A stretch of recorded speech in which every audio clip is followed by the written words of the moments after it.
الصلاة والسلام عليك يا نبي الله وعلى آلك وأصحابك يا نور الله وعلى آلك وأصحابك فرمان يا مصطفیٰ صلی اللہ تعالیٰ صلی علیہ اللہ وسلم علیہ وسلم جس نے مجھ پر ایک بار درود پاک پڑھا اللہ تبارک و تعالیٰ اس پر 10 رحمتیں نازل فرماتا ہے سبحان اللہ. اور جس نے مجھ پر 10 مرتبہ درود پاک پڑھا اللہ عز و جل اس پر 100 رحمتیں نازل فرماتا ہے سبحان اللہ. اور جس نے مجھ پر 100 مرتبہ درود پاک پڑھا اللہ عز و جل اس کی دونوں آنکھوں کے درمیان یہ لکھ دیتا ہے کہ یہ بندہ نفاق سے اور جہنم کی آگ سے بری ہے.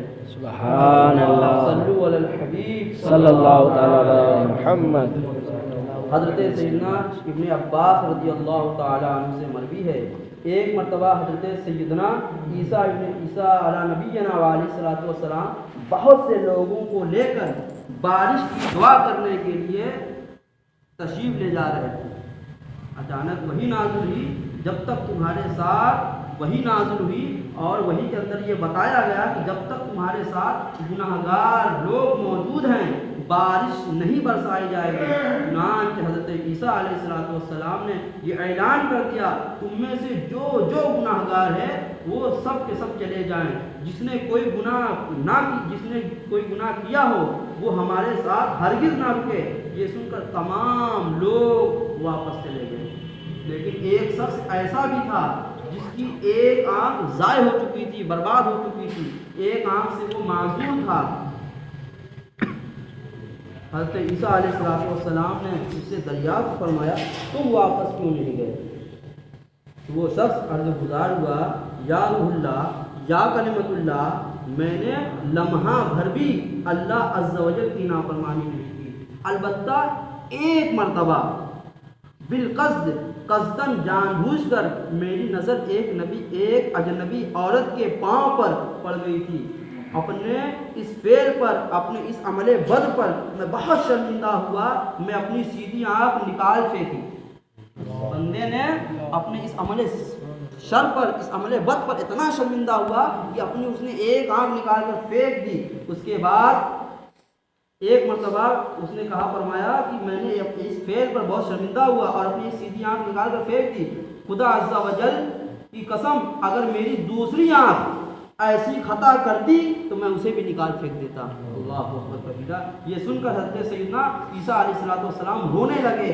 خوب روئے اتنا روئے کہ آپ کی داڑھی مبارک آنسو سے تر ہو گئی. پھر اس شخص سے فرمایا تو ہمارے لیے دعا کر. حضرت عیسیٰ خود آئے تھے بارش کی دعا کرنے کے لیے لیکن جب حضرت عیسیٰ نے اس بندے کا یہ عمل سنا تو فرمایا کہ تو مجھ سے زیادہ مستحق ہے بلکہ تو اللہ عز و جل کی بارگاہ میں اپنے دست دعا کو دراز کر اور اپنے رب کے حضور تو دعا کر. تو اس لیے کہ تو میری نسبت زیادہ اس دعا کا حقدار ہے. تو اپنے حضرت عیسیٰ علیہ السلام نے جب یہ سنا تو حضرت عیسیٰ علیہ السلام رونے لگتے ہیں اور اسے فرماتے ہیں کہ تو دعا کر میری نسبت تو زیادہ دعا کرنے کا حقدار ہے کیونکہ میں تو نبوت کی وجہ سے اللہ نے مجھے معصوم بنا دیا گناہوں سے محفوظ فرمایا. کیونکہ اللہ نے مجھے تاج نبوت سے سرفراز فرمایا ہے. مجھے اپنا نبی بنایا اپنا پیغامبر بنایا اپنا قاصد بنایا ہے. اور جس کو اللہ عز و جل اپنا نبی بناتا ہے تو اس کو گناہوں سے محفوظ فرما دیتا ہے. تو میں اس نبوت کی وجہ سے گناہوں سے بچا ہوا ہوں کیونکہ میں تو نبوت کی وجہ سے گناہوں سے معصوم ہوں اور تو معصوم بھی نہیں ہے. تجھے اللہ نے نبوت کا تاج بھی نہیں بنایا لیکن پھر بھی ساری زندگی گناہوں سے بچتا رہا. چنانچہ وہ شخص آگے بڑھا اور اپنے ہاتھ بلند کر دیے. پھر کچھ اس طرح سے بارگاہ خدا بندی میں عرض گزار ہوا اے ہمارے پاک پروردگار تو نے ہی ہمیں پیدا فرمایا ہے اور تو ہماری پیدائش سے پہلے بھی جانتا تھا کہ ہمارا عمل کیا ہے ہم کیا کرنے والے ہیں پھر بھی تو نے ہمیں پیدا فرمایا. تو ہی ہمارے رزق کا کفیل ہے تو ہی ہمارے رزق کا ضامن ہے. اے ہمارے پاک پروردگار ہمیں باران رحمت عطا فرما. ہم پر رحمت والی جھماجھم برسات عطا فرما. راوی فرماتے ہیں حدیث پاک بیان کرنے والے فرماتے ہیں اس پاک پروردگار عز و جل کی قسم جس کے قبضے قدرت میں عیسیٰ کی جان ہے ابھی وہ شخص دعا سے فارغ بھی نہ ہونے پایا تھا کہ ایسی جھماجھم بارش آئی کہ آسمان پھٹ پڑا اور اس کی دعا کی برکت سے سارے پیاسے سیراب ہو گئے. کھیتیاں بالکل سرسبز و شاداب ہو گئی. اللہ عز و جل کی ان پر رحمت ہو اور ان کے صدقے ہماری مغفرت ہو. آمین بجاہ نبی آمین. اور حضرت سیدنا منصور بن عمار علیہ رحمۃ اللہ الغفار فرماتے ہیں ایک اندھیری رات سفر پر روانہ ہوا اور میں راستے میں ایک جگہ بیٹھ گیا. اچانک میں نے کسی نوجوان کے رونے کی آواز سنی جو روتے ہوئے اس طرح کہہ رہا تھا اے میرے پروردگار عالم تیری عزت و جلال کی قسم میں نے تیری نافرمانی نہ تیری مخالفت کی بنا پر نہیں کی نہ ہی گناہ کرتے وقت میں تیرے عذاب سے بے خبر تھا بلکہ میری بدبختی نے گناہ کو میرے لیے مزین کر دیا تھا گناہ کو میرے لیے سوار دیا تھا اور میں تیری صفت ستاری کی وجہ سے گناہوں پر دلیر ہو گیا تھا. تو بار بار میرے گناہوں پر پردہ ڈالتا رہا اور میں گناہ پر گناہ کرتا رہا. ہائے میری بربادی اب مجھے تیرے عذاب سے کون بچائے گا. اگر تو نے مجھ سے قطع تعلق کر لیا سارے رشتے ختم کر لیے تو میں کس سے رشتہ قائم رکھوں گا. ہائے افسوس میں نے ساری جوانی تیری نافرمانی میں گزاری. میں بار بار توبہ کرتا ہوں پھر گناہ کر ڈالتا ہوں پھر توبہ کرتا ہوں پھر گناہ کرتا ہوں پھر توبہ کرتا ہوں. میں بار بار توبہ کرتا ہوں اور مجھے شرم آتی ہے توبہ کرنے سے.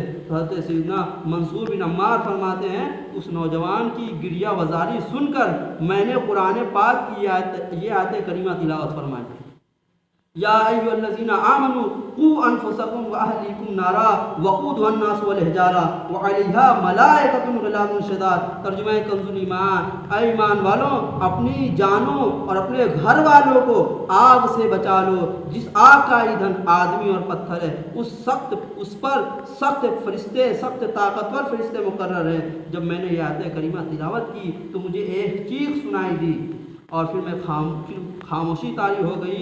اس کے بعد میں وہاں سے روانہ ہو گیا میں وہاں سے رخصت ہو گیا. صبح جب میں دوبارہ اسی مکان کے قریب آیا تو وہاں کسی کا جنازہ رکھا ہوا تھا اور ایک بوڑھی عورت وہاں موجود تھی. میں نے اس سے پوچھا یہ کس کا جنازہ ہے. کہنے لگی تو کون ہے اور اس سے تیرا کیا تعلق ہے. تو اس کے متعلق کیوں مجھ سے پوچھ رہا ہے کیوں میرے غم کو تازہ کرنا چاہتا ہے. میں نے کہا میں تو ایک مسافر آدمی ہوں دور دراز سے سفر کر کے آیا ہوں. پھر اس بوڑھی عورت نے بتایا یہ میرے بیٹے کی لاش ہے. کل رات یہ نماز پڑھ رہا تھا کہ کوئی شخص گلی سے گزرا اور اس نے ایسی آیت کریمہ پڑھی جس میں جہنم کی آگ کا تذکرہ تھا. اس آیت کو سن کر میرا بیٹا تڑپنے لگا رونے لگا.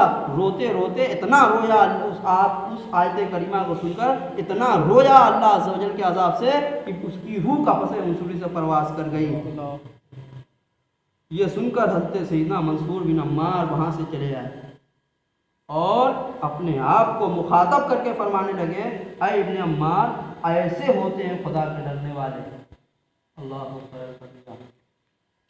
ایک نوجوان مسلمان جو اللہ کی عبادت میں مشغول ہے کوئی راستے سے گزرنے والا شخص ایک آیت کریمہ تلاوت کرتا ہے یا الذین آمنوا قوا انفسکم واہلیکم نارا. اے ایمان والو اپنے آپ کو جہنم کی آگ سے بچا لو اس جہنم کی آگ جس کا ایندھن لوگ اور پتھر ہے. یہ آیت کریمہ سن کر وہ نوجوان نماز کے اندر اتنا زار و قطار ہوتا ہے اس کی روح قفس منصوری سے پرواز کر جاتی ہے. یہ آیت کریمہ کی کہ اللہ عز و جل کے خوف ہے. آج ہم اپنے معاشرے پر نظر ڈالتے ہیں یہاں نمازیں ہو رہی ہیں اذانیں ہو رہی ہیں نوجوان اپنی دنیا کی رنگینیوں میں مشغول ہے. یہاں اذانیں ہو رہی ہیں باہر گانے بجائے جا رہے ہیں یہاں اذانیں لگائی جا رہی ہیں. امام قرات کر رہا ہے امام رکوع میں ہے امام سجدے کی حالت میں ہے امام قرات کر رہا ہے. لیکن ہماری اسلامی بہنیں اپنے گھروں میں فلمیں ڈرامے میں مصروف ہیں. اتنی توفیق نہیں ملتی کہ اذان ہو رہی ہے کچھ دیر کے لیے ڈرامے بند کر دیے جائے. اتنی توفیق نہیں ملتی کچھ دیر کے لیے کرکٹ کو موقوف کر دیا جائے. اللہ اکبر کبیرہ. ہمیں تو دنیا کے ایک معمولی سے مچھر کے ڈنک کی سہار نہیں ہے. معمولی سا ڈنک بھی ہمیں برداشت نہیں کر سکتے. کل کیا ہوگا قیامت میں ہمارا کل کیا بنے گا قبر میں ہمارا کہ اگر قبر میں سانپ بچھو مسلط کر دیے جائیں اور وہ ہمیں ڈنک مارتے رہے جس کے ڈنک کا عالم یہ ہے کہ جب دنیا کا ایک معمولی سا مچھر برداشت نہیں ہوتا ہے کیا بنے گا ہمارا پلسرات پر جب پلسرات پر ہم گزر رہے ہوں گے, ہمارے پاؤں لڑکھڑا رہے ہوں گے, کیا بنے گا ہمارا میدان محشر میں جس وقت سورج اپنی شعاؤں اپنی آگ برسا رہا ہوگا, ہائے ہائے اپنی صدائیں بلند کر رہے ہوں گے, لوگ نبی کے بعد فریاد لے کر جائیں گے, اس وقت نبی فرما دیں گے اذهبوا الی غیری, اس وقت ہمارا کیا بنے گا؟